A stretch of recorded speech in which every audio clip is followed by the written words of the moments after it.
Hello दोस्तों, कैसे हो आप सभी बच्चों। स्वागत है आपका मेरे YouTube चैनल में। आप देख रहे हैं डीपी पाठशाला यानी कि डीएलएड पाठशाला।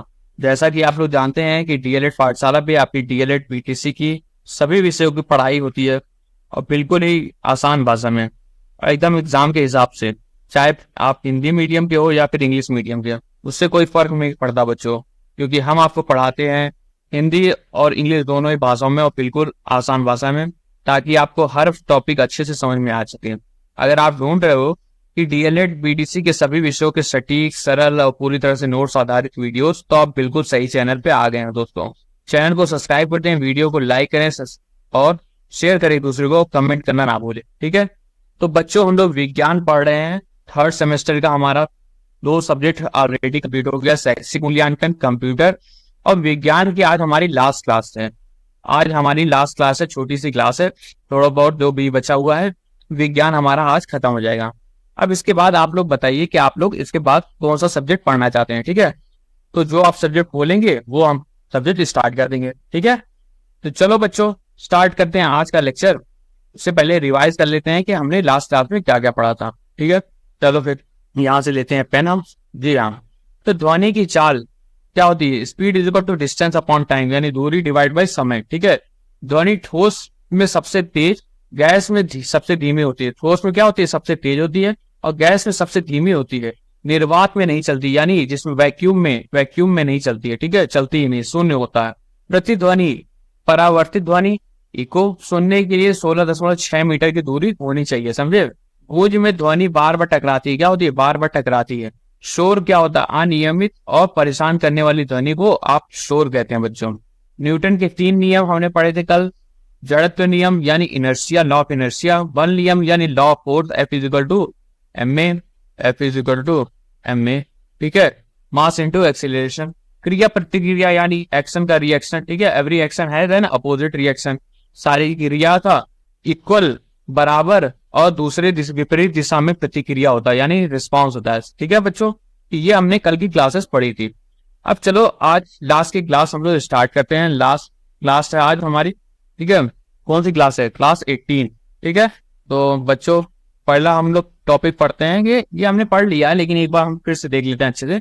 प्रकाश का परावर्तन यानी रिफ्लेक्शन ऑफ लाइट क्या होता है, ठीक है। प्रकाश का परावर्तन तो क्या होता है? परावर्तन यानी रिफ्लेक्शन, प्रकाश का यानी लाइट का रिफ्लेक्शन कैसे होता है, ठीक है। तो जब प्रकाश की किरणें यानी लाइट रे किसी सतह से टकराकर वापस लौटती है, तो इसे प्रकाश का परावर्तन कहते हैं। क्या कहते हैं? प्रकाश का परावर्तन। और अपरावर्तन क्या होता है? दूसरे माध्यम में जाती है और दिशा बदल जाती है, ठीक है, मुड़ जाती है, तो वो अपरावर्तन हो जाता है। रिफ्लेक्शन यानी परावर्तन में आपका मुड़ता नहीं है, आपको वापस लौट टकरा करके वापस लौट आती है, समझे बच्चों। तो ये था आपका प्रकाश का परावर्तन।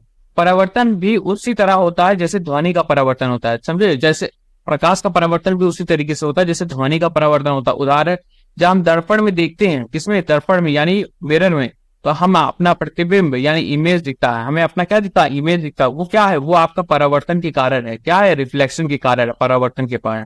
समझे बच्चों? समझ में आया ना परावर्तन क्या होता है, परावर्तन प्रकाश का क्या होता है। एक सेकेंड बच्चों, ठीक है। आगे चलते हम पढ़ते हैं प्रकाश का अपरिवर्तन यानी refraction of light. Refraction of light पढ़ते हैं, ठीक है। रिफ्रैक्शन ऑफ लाइट क्या होता है? जब प्रकाश एक माध्यम यानी एक मीडियम से दूसरे मीडियम या दूसरे माध्यम में जाता है, जैसे हवा से पानी, ठीक है, तो वो क्या होता है? वो अपनी दिशा बदल देता है। वो क्या करता है? अपनी दिशा बदल देता है, मुड़ जाता है, ठीक है। तो यही होता है आपका अपरिवर्तन यानी रिफ्रैक्शन, ठीक है बच्चों। इसी दिशा बदलने की क्रिया को प्रकाश का अपरिवर्तन कहते हैं। क्या बोलते हैं? प्रकाश का अपरिवर्तन। समझिएगा बच्चों, समझ आया ना बच्चों। डीएलएड अंडरस्कोर पाठशाला हमारा टेलीग्राम चैनल है, इसको ज्वाइन कर लें आप लोग। यहाँ पे सारे क्लास की आपको नोट्स मिल जाएगी। आज हमारी विज्ञान की क्लास खत्म हो रही है, पूरी सिलेबस कंप्लीट हो जा रहा है, तो हम आपको फुल क्लास की पीडीएफ एक ही साथ दे देंगे, समझे। पूरे क्लास की पीडीएफ, कंप्लीट पीडीएफ आपको मिल जाएगी आज के दिन, ठीक है। और अगर आपको इस तरीके का नोट्स नहीं चाहिए होगा, ठीक है, अगर आपको हैंड रिटन चाहिए होगा, हैंड रिटन, ठीक है, हैंड रिटन नोट्स चाहिए होगा, तो आप हमें टेलीग्राम चैनल पे या फिर हमारे चैट पे, वहां पे ग्रुप जो है वहां पे आप हमें बताइएगा, या फिर हमारे कमेंट्स में आप बताइएगा वीडियो के, हम आपको हैंड रिटन भी प्रोवाइड कर देंगे, ठीक है। हैंड रिटन नोट्स आप उसको प्रिंट आउट कर सकते हैं, ठीक है, तो वो आपके लिए अच्छा रहेगा पढ़ने के लिए। और इस तरीके से भी आप पढ़ सकते हैं, दोनों ही अच्छा है तरीका है, ठीक है। चलो अब हम देखते हैं आगे, साधन मीडियम, सघन मीडियम यानी डेंस मीडियम। अब डेंस मीडियम क्या होता है, जिसमें डेंसिटी ज्यादा होती है, ठीक है, जिसमें डेंसिटी ज्यादा हो, अगर डेंसिटी ज्यादा होगी मतलब कि कण जो है वो पास पास होंगे, बहुत ढेर सारे कण होंगे एक मीडियम में, और कण जो होंगे वो सारे पार्टिकल जो होते हैं वो पास पास होते हैं, तो उसी को डेंस कहते हैं, डेंस, ठीक है। आपका जैसे बाल होता है, कुछ लोगों का बाल गंजा होता है तो वो डेंस नहीं होता है, कुछ लोगों का बाल जो नॉर्मल होता है उनमें डेंस होता है, डेंसिटी होती है, ठीक है। तो इसमें क्या होता है, जिसमें कण ज्यादा पास पास होते हैं, जैसे पानी, पानी में आपके कण जो होते हैं वो ज्यादा पास पास होते हैं। विरल माध्यम यानी रेयर मीडियम, ये क्या होता है, जिसमें कण पास पास कम होते हैं, ठीक है, जैसे हवा, हवा में दूर दूर होते हैं, ठीक है। मेटल हो गया, मेटल में भी आपके कण क्या होते हैं, पास पास होते हैं, समझ गया बच्चा, बहुत पास होते हैं, समझ में आया कि नहीं। अब हम देखते हैं क्रिटिकल एंगल के बारे में कि क्रिटिकल, ठीक है बच्चों। तो क्रिटिकल एंगल यानी क्रांतिक, क्रांतिक कोण, ठीक है। क्रांतिक कोण क्या है, क्रांतिक कोण क्या होता है, तो जब प्रकाश की किरणें संघन माध्यम यानी डेंस मीडियम से विरल माध्यम यानी रेयर मीडियम में जाती है, ठीक है, तब एक ऐसा कोण आता है जब अपवर्तन कोण 90 डिग्री हो जाता है, समझे, उसी कोण को क्रांतिक कोण यानी क्रिटिकल एंगल कहते हैं। समझ में आया, नहीं समझ में आया, चलो अच्छे से समझा देता हूं मैं। चलो बच्चों, हम आपको एग्जाम्पल के थ्रू, डायग्राम के थ्रू समझाते हैं, ठीक है, कि क्रिटिकल एंगल होता क्या है, क्रांतिक कोण होता क्या है, इसके बारे में हम आपको एग्जाम्पल से समझा देते हैं, ठीक है। तो चलो बच्चों स्टार्ट करते हैं हम लोग, यहाँ से इसको इरेज कर देते हैं, ठीक, सारा चीज। देखो ये आपका एक्स एक्सिस हो गया, वाई एक्सिस हो गया, ठीक है। आप एक मतलब मीडियम हो गया, सॉरी, तो एक मीडियम आपका है डेंस मीडियम। ये क्या होता है, प्रकाश की किरणें साधन यानी डेंस मीडियम, डेंस मीडियम से रेयर मीडियम में जाती है, क्या होती है, डेंस मीडियम। तो आपका ये जो एरिया है ये आपका डेंस मीडियम है, ठीक है, डेंस मीडियम है। और ये आपका ऊपर वाला जो एरिया ये क्या है, ये रेयर मीडियम है, समझे, यहाँ आपकी जो डेंसिटी है वो कम है, ठीक है, समझ गए। अब जो रे जा रही है, प्रकाश की किरणें जा रही है, प्रकाश की किरणें आपकी ऐसे जाएगी, ठीक है। दूसरा पेन ले लेना, ठीक है ना, मेरे को रुक जाओ एक सेकेंड बच्चों, ठीक है, आ जाओ। ये प्रकाश की किरणें आपकी गई इंसिडेंट रे, ठीक है, आपकी यहाँ पे टकराई है ना, ये आपकी इंसिडेंट रे है, क्या है, इंसिडेंट रे, ठीक है।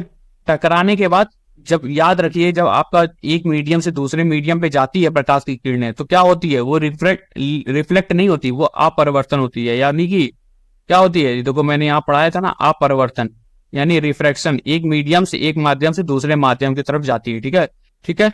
तो यहां से अगर एक मीडियम से दूसरे मीडियम जा रही है तो ये क्या होगा, ये बेंड होगी, मुड़ जाएगी, ठीक है, मुड़ेगी कि नहीं मुड़ेगी, मुड़ेगी, तो ये आपकी मुड़ गई, ठीक है, नहीं मुड़ी, अच्छे से रुक जाओ, दूसरे पैर से करता हूँ, ठीक है, मुड़ गई ना। अब तो ये आपका क्या हुआ, ये आपका एन है, ठीक है, ये आपका क्या है, नॉर्मल है, ठीक है। अब देखो ये जो कोण बनता है ये आपका एंगल ऑफ इंसिडेंट बनता है, क्या बनता है, एंगल आई, पढ़ा था ना हम लोगों ने, क्या बनता है, एंगल आई बनता है, ठीक है। ये क्या आपका बनता है कोण, ये आपका नॉर्मल से क्या बन रहा है, रिफ्लेक्टेड रे में बन रहा है, ये आपका क्या कोण है, ये आपका कोण है एंगल आर, क्या है, एंगल आर, ठीक है, एंगल आर, समझ गए, इतना समझ में आया कि नहीं। एक मीडियम से यानी साधन मीडियम माध्यम से यानी डेंस माध्यम, हाँ, तो एंगल आई बनता है और एंगल आर बनता है, ठीक है। अब देखो हमने एक चीज और पढ़ी थी, sine i by sine r, क्या पढ़ा था, sine i by sine r, ठीक है, ये पढ़ा था हम लोगों ने। अब ये क्या हो रहा है, अगर आप धीरे धीरे क्या करो, क्रिटिकल एंगल बनाने के लिए क्या करना पड़ता है, आप धीरे धीरे एंगल ऑफ इंसिडेंट को आप बढ़ाते जाइए, इंक्रीज करेंगे, ठीक है, एंगल ऑफ इंसिडेंस को आप और आगे की तरफ ले जाएंगे, तो ये एंगल ऑफ इंसिडेंस आपका बढ़ जाएगा, क्या बढ़ेगा, बढ़ जाएगा, I2 हो जाएगा, ठीक है। तो रेयर फ्रैक्शन जो होगा, कोण बनेगा ये आपका एंगल आर जो बनेगा वो और ज्यादा मुड़ेगा, ठीक है, वो और ज्यादा मुड़ेगा, ठीक है। अब ये आपका इतना आपका हो गया एंगल R2, ठीक है।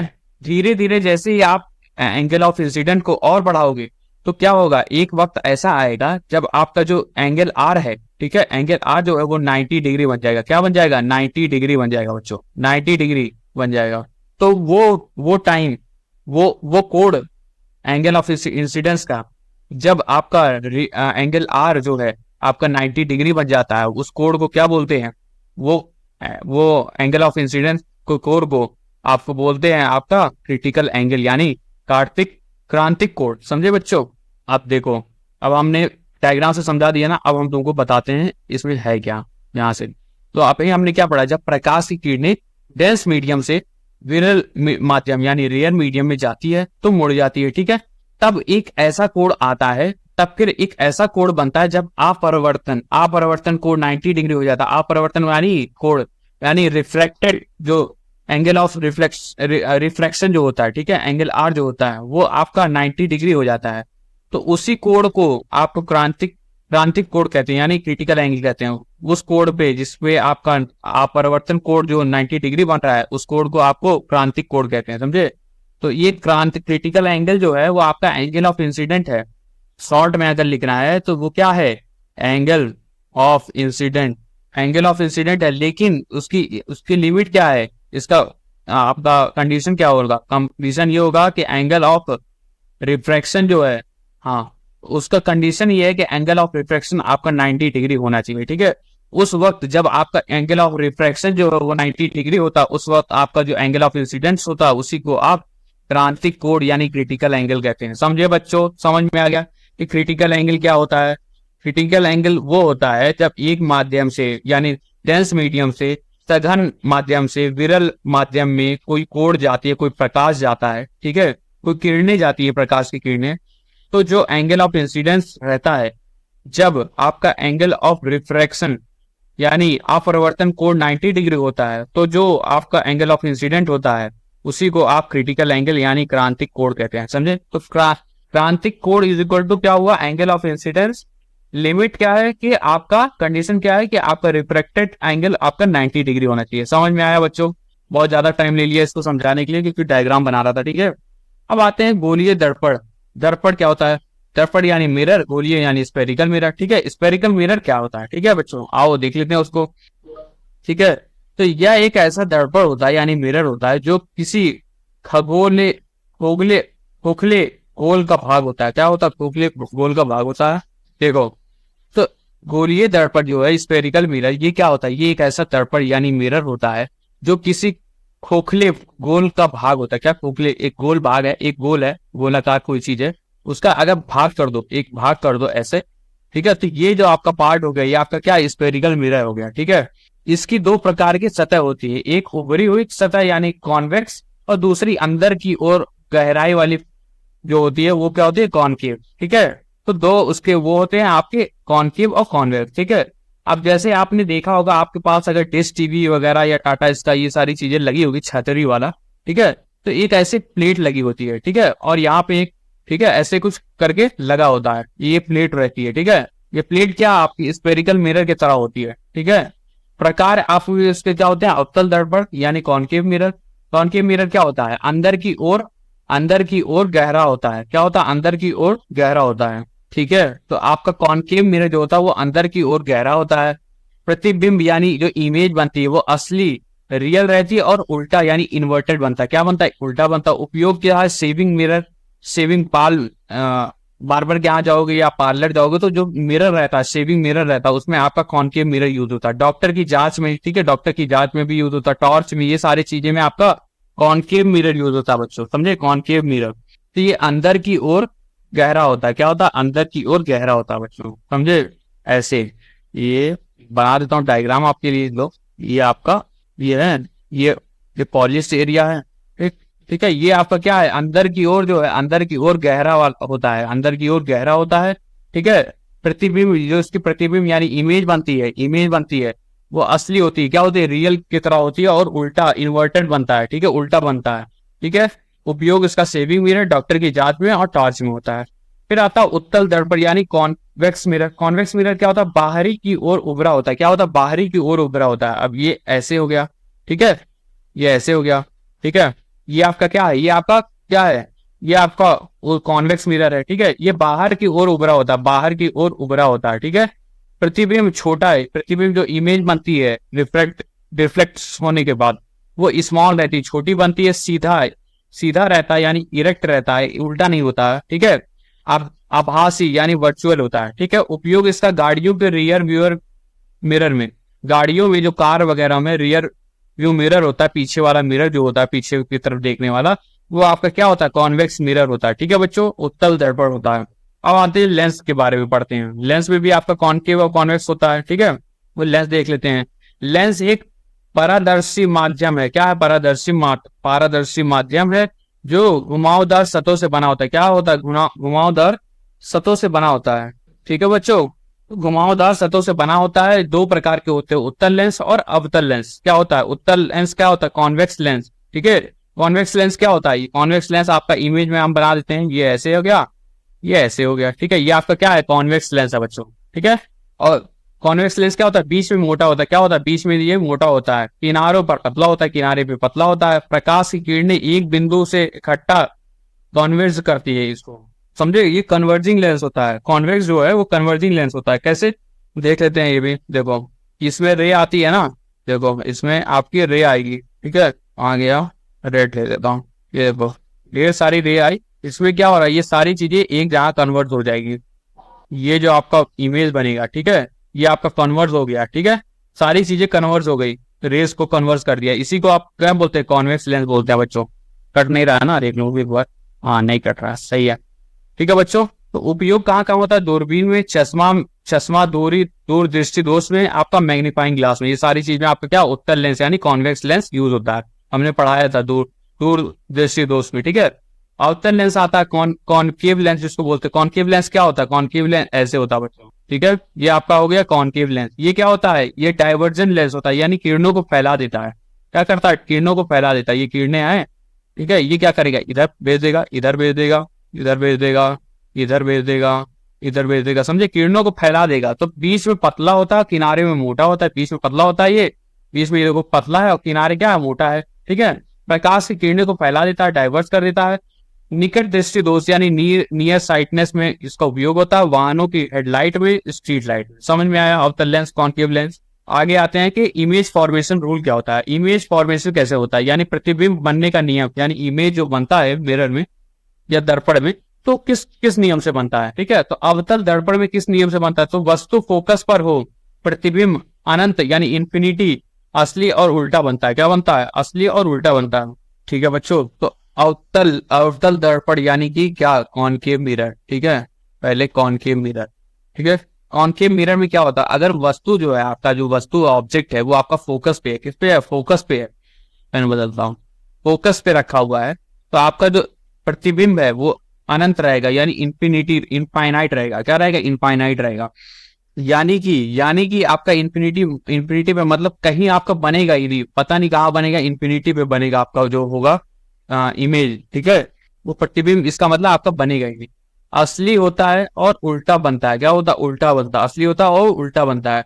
वस्तु और फोकस के बीच अगर ऑब्जेक्ट जहां है, ठीक है, और फोकस के बीच हो, ठीक है, तो प्रतिबिंब जो है वो आभासी यानी वर्चुअल, सीधा और मैग्नीफाइड यानी बड़ा बनता है। क्या बनता है? आपका वर्चुअल बनता है, आभासी जिसको बोलते हैं, सीधा यानी इरेक्ट बनता है, और बड़ा यानी मैग्नीफाइड बनता है। ठीक है बच्चों, उसी हिसाब से कॉन्वेक्स में क्या होता है?